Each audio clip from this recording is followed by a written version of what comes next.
वाकई में महान था। 5 लर्निंग्स फ्रॉम कर्ण, आइए शुरू करते हैं। सबसे पहले बात करता हूं मैं कर्ण के किरदार की। तो बहुत से लोग दुनिया में जिन्होंने महाभारत को पढ़ा समझा है वो कहते हैं कि कर्ण से क्या सीखें। कर्ण तो महाभारत को रुकवा सकता था, कर्ण ने ये नहीं किया। कर्ण की गलतियों से भी सीखा जा सकता है। सबसे पहले मैं यही कहूंगा कि कर्ण की गलतियों से सीखिए, कभी जीवन में ऐसी गलतियां मत कीजिएगा। पहली गलती जो कर्ण ने की, हस्तिनापुर में जब सारे राजकुमार शिक्षा ग्रहण करके वापस आए, कौरव पांडव, तो सारे राजकुमारों की जो कला थी उसका प्रदर्शन करवाया जा रहा था। मैदान में सब इकट्ठे थे और सब अपने टैलेंट का शोकेस कर रहे थे। तभी वहां कर्ण पहुंच जाता है और अर्जुन को चेतावनी देता है, खुली चुनौती देता है कि आ जाओ मेरे साथ में, आजमाओ, बताओ किसमें कितना दम है। अब कर्ण जो था वो उम्र के हिसाब से युधिष्ठिर से बड़ा था, भीम से बड़ा था, यहां तक कि अर्जुन से काफी बड़ा था। बहुत एज डिफरेंस था। अपने से काफी छोटे को ऐसे ललकारना ये शोभा नहीं देता, और यही पहली गलती कर्ण ने कर दी थी। दूसरी गलती जो कर्ण ने की थी वो थी भरी राजसभा में, जहां चौसर का खेल खेला जा रहा था, पांडव हार चुके थे, द्रौपदी को बुलाया गया, चीर हरण किया जा रहा था। तब दुर्योधन के ही भाई विकर्ण ने कहा कि ये गलत हो रहा है भैया, इसको रोक दीजिए। तब कर्ण विकर्ण से बहस करने लगा और कहने लगा कि ऐसी स्त्री के साथ तो यही सब होना चाहिए। बहुत सारे ऐसे शब्द कह दिए जो नहीं कहने चाहिए थे, और वही सब जो शब्द थे, वही जो दृश्य था, वही महाभारत का कारण बना। कर्ण चाहता तो वो रुकवा सकता था, वो नारी का सम्मान कर सकता था, लेकिन वो आवेश में आकर कहता चला गया और युद्ध का कारण बना। इसलिए जीवन में कभी भी किसी भी नारी का अपमान मत करना। दूसरी बात जो सीखी जा सकती है कर्ण के किरदार से, काफी सारी अच्छाइयां भी थी। दानवीर था कर्ण। दूसरी बात जो सीखी जा सकती है वो है बाउंस बैक करना। जीवन में विपरीत परिस्थितियों में भी खुद को टूटने नहीं देना। भगवान श्री कृष्ण और कर्ण का संवाद जब होता है तो कर्ण कहता चला जाता है कि प्रभु मेरे साथ तो सब गलत होता गया। जिस मां ने मुझे जन्म दिया उसने जन्म देते ही त्याग दिया। मुझे क्षत्रिय होते हुए भी क्षत्रिय धर्म निभाने का मौका नहीं मिला, मुझे गुरुकुल में शिक्षा नहीं मिली, मुझे भटकना पड़ा, मेरे साथ हमेशा भेदभाव होता रहा। यहां तक कि द्रौपदी के वहां स्वयंवर में पहुंचा तो वहां भी मुझे अलग कर दिया गया। लेकिन कर्ण के जीवन से जो सीखने वाली बात है, उसने हर परिस्थिति में खुद को ढाला और उससे बाहर निकलने की सोची, बाउंस बैक करने की सोची। जब गुरुकुल में द्रोणाचार्य जी ने मना कर दिया था कर्ण को शिक्षा देने से, तो वो अपने गुरु को ढूंढने के लिए खुद निकल चुका था और गुरु परशुराम के पास जाकर के पहुंच चुका था। कर्ण ने खुद को तैयार किया एक योद्धा के रूप में, और जब जरूरत पड़ी तो अपने मित्र दुर्योधन का साथ देने के लिए महाभारत जैसा इतना बड़ा युद्ध भी लड़ा।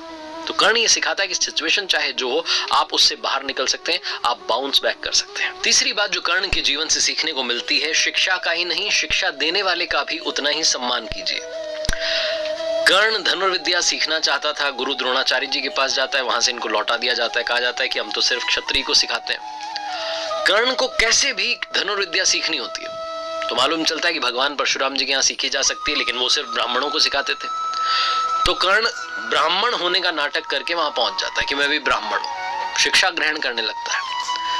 एक दिन भगवान परशुराम जी अपने शिष्य की गोद में सर रख करके आराम कर रहे होते हैं। तभी एक बिच्छू आता है और कर्ण की जांघ पर डंक मारने लगता है। दर्द तो कर्ण को बहुत हो रहा होता है, लेकिन हटाता नहीं है कि गुरुजी की नींद ना खुल जाए। भगवान की नींद खुल गई तो बहुत गुस्सा होंगे, नाराज होंगे, और वो विश्राम कर रहे हैं, उन्हें विश्राम करने दिया जाए। तो सह लेता है सारे दर्द को। बिच्छू चला जाता है डंक मार के, खून बहने लगता है। कुछ समय के बाद में भगवान परशुराम की नींद खुलती है, वो देखते हैं कि कर्ण की जांघ में से खून बह रहा है। तो कहते हैं कि तुम ब्राह्मण नहीं हो सकते, इतनी सहनशीलता सिर्फ क्षत्रिय में होती है, कौन हो तुम बताओ। और गुस्सा आ जाता है और वो श्राप दे देते हैं कि तुम मेरी विद्या को तब भूल जाओगे जब सबसे ज्यादा जरूरत होगी, सबसे ज्यादा आवश्यकता होगी, उस समय तुम्हें याद ही नहीं आएगा। कर्ण चरणों में गिर जाता है, कहने लगता है भगवान ऐसा श्राप मत दीजिए। लेकिन श्राप एक बार दे दिया, वापस तो लिया नहीं जा सकता। वो कहता है कि मुझे नहीं पता मैं किस कुल में पैदा हुआ, कहां मेरा जन्म हुआ, मुझे कुछ पता ही नहीं है, मुझे बस धनुर्विद्या सीखनी थी, इसलिए आपके पास चला आया। भगवान परशुराम फिर अपने शिष्य को देख करके, दया करके अपना विजय धनुष जो है दे देते हैं। एक और श्राप है जो कर्ण की मृत्यु का कारण बनता है। एक बार जंगल में राक्षस का पीछा करते हुए कर्ण दौड़ा चला जा रहा होता है और वो तीर चला देता है। तो तीर राक्षस की जगह जाकर के गाय को लग जाता है। गाय का स्वामी ब्राह्मण होता है। जब वो ब्राह्मण देव वहां आते हैं तो कहते हैं तुमने क्या कर दिया, एक असहाय को मार दिया। तुम भी जब असहाय रहोगे तो तुम्हें कोई मार देगा। और यही होता है युद्ध भूमि में, जब अर्जुन से सामना होता है तो विद्या भूल जाता है कर्ण, उसके रथ का पहिया दलदल में फंस जाता है, अर्जुन तीर चला देते हैं और कर्ण की मृत्यु हो जाती है। लेकिन सार ये है कि जिसने शिक्षा दी उनका भी सम्मान कीजिए और जो शिक्षा मिली उसका भी सम्मान कीजिए। चौथी बात जो सीखनी चाहिए कर्ण के जीवन से, कर्ण ने ना सिर्फ मित्रता की बल्कि मित्रता को निभाया भी। आज की लाइफ में बहुत सारे फ्रेंड्स होते हैं हमारे, लेकिन बहुत सारे फ्रेंड्स में से बहुत कम फ्रेंड्स होते हैं जो हमारी फ्रेंडशिप को निभाते हैं। कर्ण को मालूम था कि जीत इस महाभारत के युद्ध में पांडवों की होगी, क्योंकि उनके साथ में भगवान श्री कृष्ण खड़े हुए, लेकिन फिर भी कर्ण लड़ता चला गया, एक बार भी ना नहीं कहा। अपने मित्र दुर्योधन को यह भरोसा दिलाता गया कि हमारी जीत होगी, हम लड़ेंगे, हम जीतेंगे।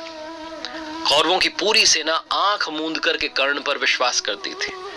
दुर्योधन ने भी मित्रता निभाई थी। जब पांडवों ने कहा कि कर्ण कोई राजा तो है नहीं, हमसे युद्ध कैसे करेगा, तो तुरंत एक राज्य का राजा दुर्योधन ने कर्ण को बना दिया था। कर्ण को जब महाभारत के युद्ध में बीच में मालूम चलता है कि उसकी जो असली मां है वो कुंती है, वो पांडवों का ही भाई है, तब वो मां कुंती को प्रणाम करके कर्ण कहता है कि मां माफ करना, लेकिन इस युद्ध में आपके 5 ही बेटे बचेंगे।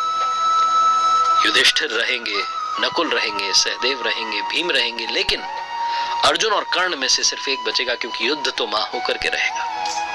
कर्ण को सब कुछ मालूम था, हार सामने खड़ी थी, लेकिन फिर भी कर्ण लड़ता चला गया अपनी मित्रता के वचन को निभाने के लिए। दोस्ती निभाना अगर सीखना हो तो कर्ण से सीखिए। और आखिरी 5वीं बात जो सीखनी चाहिए कर्ण के जीवन से, अगर आपने दूसरों से ज्यादा कमाया है दुनिया में, तो आपका कर्तव्य बनता है कि आप दूसरों के हित के लिए कुछ ना कुछ पैसा उसमें से लगाएं, कुछ डोनेट करें इस समाज के लिए जिसमें से आपने कमाया है। कर्ण सबसे बड़ा दानवीर था, ना सिर्फ उसने मित्रता निभाई बल्कि दानी होने का जो गुण था वो भी जीवन भर निभाया। अंतिम समय में जब अंतिम श्वास कर्ण गिन रहा था, युद्ध भूमि में घायल पड़ा हुआ था, तब भगवान श्री कृष्ण ने अर्जुन से कहा कि कर्ण को याद रखेगा जमाना, याद रखा जाएगा इसके वीरता के गुण के लिए और इसके दानवीर होने के गुण के लिए। तो अर्जुन ने कहा कि ये सबसे बड़ा दानवीर तो नहीं हो सकता। तो भगवान श्री कृष्ण ने कहा भी बता देते हैं तुम्हें। ब्राह्मण का वेश धर करके पहुंच गए भगवान कर्ण के पास जो युद्ध भूमि में घायल पड़ा हुआ था, और जाकर के कहने लगे कि आए तो हम आपसे मदद मांगने के लिए थे, लेकिन आप तो खुद ही अभी अपने अंतिम श्वास गिन रहे हैं, चलिए हम चलते हैं, बाद में आते हैं, अब आपसे मिलेंगे, किसी अगले जन्म में मिलना होगा। तो कर्ण ने कहा रुकिए महाराज, आप आए ब्राह्मण देव और आप खाली कैसे जा सकते हैं, माना कि मेरी मृत्यु बस होने वाली है, लेकिन तुरंत कर्ण ने युद्ध भूमि में से पत्थर उठाया, अपना सोने का दांत तोड़ करके उनको दे दिया और कहा ये ले जाइए, मुझे क्षमा कीजिएगा, मैं आपकी ज्यादा मदद नहीं कर पाया। भगवान श्री कृष्ण बड़े प्रसन्न हुए और तुरंत अपने वास्तविक स्वरूप में आ गए और कहा कर्ण मांगो, क्या मांगना चाहते हो, मैं तुम्हारी दानवीर होने की इस क्षमता से बहुत प्रसन्न हूं, तुम इस दुनिया को कुछ न कुछ देते ही चले गए। कर्ण ने अपने अंतिम समय में भगवान श्री कृष्ण से 3 वरदान मांगे थे। सबसे पहला कर्ण ने कहा कि मेरे साथ में जिस तरीके का अन्याय हुआ, आप अपने अगले जन्म में सुनिश्चित कीजिएगा कि मेरे वर्ग के लोगों के साथ में अन्याय ना हो। दूसरा कर्ण ने वरदान मांगा कि भगवान आपका अगला जन्म मेरे ही राज्य में हो। और तीसरा कर्ण ने वरदान मांगा कि मेरा अंतिम संस्कार ऐसा व्यक्ति करे जो पाप मुक्त हो। कहा जाता है कि भगवान श्री कृष्ण ने अपनी हथेली में कर्ण का अंतिम संस्कार किया था। आखिरी में बस ये कहना चाहता हूं कि जीवन में 2 मित्र हमेशा बनाना, पहले भगवान श्री कृष्ण जैसे जो ना लड़ें फिर भी आपकी जीत पक्की कर दें, और दूसरे कर्ण जैसे जिन्हें मालूम हो कि हार सामने खड़ी है लेकिन फिर भी आपका साथ ना छोड़ें। देखते रहिए मेरे साथ हर